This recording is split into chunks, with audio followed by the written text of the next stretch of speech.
आज की हमारी कहानी है इंसानियत। ये कहानी एक गरीब पिता और उसकी बेटी की है। एक गरीब पिता अपनी बेटी के साथ शहर के एक बहुत महंगे होटल में पहुंचा। उस गरीब पिता ने फटे पुराने कपड़े पहने हुए थे और उसकी बेटी ने स्कूल की ड्रेस पहनी हुई थी, क्योंकि वो स्कूल से सीधा उसको लेके आया था। जब वो दोनों होटल के अंदर पहुंचे तो वेटर ने पूछा, सर आप क्या खाना पसंद करेंगे, अपना ऑर्डर बता दीजिए। उस बेटी के पिता ने कहा, मेरी बेटी के लिए 1 प्लेट पाव भाजी लेकर के आ जाइए। वेटर ने कहा, सर आप कुछ नहीं लेंगे, आपके लिए कुछ लेकर आऊं? उस गरीब पिता ने कहा, मेरे लिए कुछ नहीं लेकर आना, आज मेरी बेटी के लिए पार्टी है। मैंने अपनी बेटी से वादा किया था कि अगर तुम पूरे ज़िले में 10th क्लास में टॉप करोगी तो मैं आपको पार्टी दूंगा, सबसे महंगे होटल में मैं आपको पाव भाजी खिलाऊंगा, तो आप बस इस बच्ची के लिए ले आएं। ये सब बात जब वेटर ने सुनी तो वो दौड़ते हुए अपने होटल के मैनेजर के पास पहुंचा और मैनेजर से कहा, सर मेरी आपसे एक छोटी सी दरख्वास्त है, आप मेरी सैलरी में से पैसे काट लेना, लेकिन आज मैं चाहता हूँ जो बच्ची उस टेबल पर बैठी है अपने पिता के साथ, उसके पिता को भी 1 प्लेट पाव भाजी खिलाई जाए। उस बच्ची ने पूरे ज़िले में टॉप किया है। सर वो गरीब पिता है, ज़्यादा पैसे नहीं होंगे, इसलिए कह रहे हैं कि सिर्फ बच्ची के लिए ले आओ। तो सर मैं चाहता हूँ कि मेरी तरफ से उन्हें भी पाव भाजी खिलाई जाए। होटल के मालिक ने जब ये बात सुनी तो कहने लगा, अरे क्या बात कह रहे हो छोटी सी, तुम उस पिता के लिए भी पाव भाजी लेकर जाओ और उस लड़की के लिए भी पैसे मत लेना।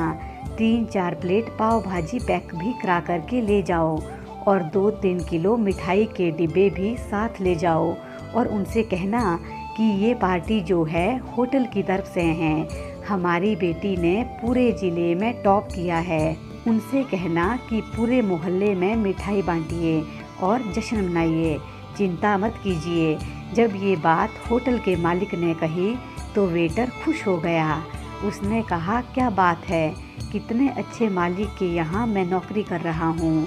जब वेटर 3-4 प्लेट पाव भाजी लेकर पहुँचा तो ये देखकर लड़की के पिता चौंक गए और बोले, मैंने तो सिर्फ 1 प्लेट ही पाव भाजी मंगाई थी, इन सबको लेने के लिए मेरे पास तो पैसे नहीं है।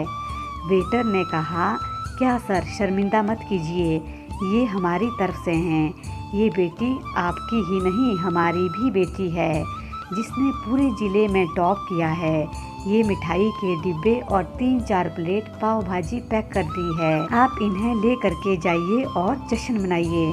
पिता और पुत्री खुश होकर वहाँ से चले गए। कई साल इस बात को बीत गए और उस बेटी ने इतने साल कड़ी मेहनत की और यूपीएससी की तैयारी करके कलेक्टर बन गई। किस्मत थी ऊपर वाले की, या कहा जा सकता है कि करिश्मा था ऊपर वाले का कि उसी शहर में उसका आना हुआ। उनके द्वारा सूचना पहुंचा दी गई, कलेक्टर मैम आने वाली है और उसी होटल में खाना खाने वाली है। कलेक्टर साहिबा की आने की खबर मिलते ही उस गांव के सभी लोग कलेक्टर साहिबा को देखने के लिए वहां पहुंच गए।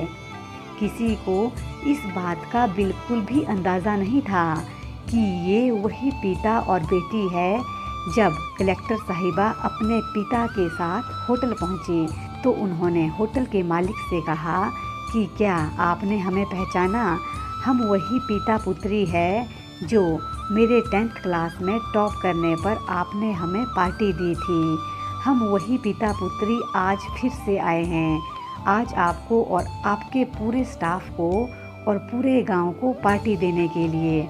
आपने उस दिन गरीबी का साथ दिया, गरीबी का सम्मान किया।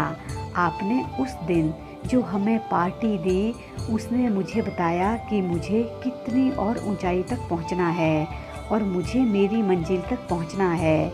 आपने मुझे एक नई प्रेरणा दी थी और मैं आज उसी प्रेरणा का एहसान चुकाने आई हूँ। कलेक्टर मैडम अपने मन की बात कहती जा रही थी और उनकी आंखों से आंसू बहते जा रहे थे। होटल मालिक और वेटर दोनों हाथ जोड़कर खड़े थे और कह रहे थे, क्या बात है, ऊपर वाले का आशीर्वाद है। छोटी सी कहानी है लेकिन सिखाती है कि कभी भी किसी गरीब का मजाक मत उड़ाना और हो सके तो उसकी मदद करना, और अगर मदद ना कर सको तो मजाक मत उड़ाना, क्योंकि वो सब देख रहा है। बनना है तो उसकी नज़र में अच्छा बनिए। ये बहुत ही एक शिक्षाप्रद कहानी थी। आपको कैसी लगी ज़रूर कमेंट बॉक्स में अपनी राय दीजिएगा। अपना ध्यान रखिए, खुश रहिए, मस्त रहिए, हंसते रहिए और हंसाते रहिए।